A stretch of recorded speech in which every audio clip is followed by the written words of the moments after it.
हे आहे सातारा बसस्थानक। सातारा बसस्थानकातला हा बोंगळ कारभार बसच्या गर्दीने उघडा पडला आहे। एस टीच्या दूरपर्यंत रांगा लागल्या असून एकूण वाहतूक वास्तू संग्रहालयापर्यंत पोहोचलेली आहे।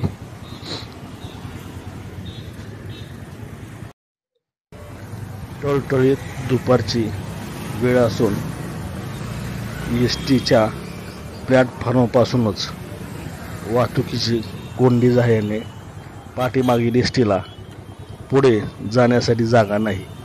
त्यातच भरीसभर म्हणजे एस टीच्या रस्त्यावर दोन समांतर रांगा लागल्याने वाहनधारकांना अगदी उन्हाचे चटके सहन करावे लागत आहेत। ही वाहतूक कोंडी शाहू स्टेडियम चौकापर्यंत पोहोचली आहे, पण ना एस टी प्रशासनाला याची जाणीव ना ट्रॅफिक पोलिसाला जाणीव असेच म्हणावे लागेल। कारण इथं वाहतूक कोंडी आहे, ती कोंडी फोडण्यासाठी कोणीही पुढे आलेले नाही। म्हणूनच जीव मुठीत घेऊन काही दुचाकीधारक आणि चारचाकीधारक दोन एस टींच्या मधूनच वाट काढत सुसाट निघाले आहेत। खरं तर हा अपघात होऊ शकतो अशी परिस्थिती असताना सुद्धा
काढलं ना.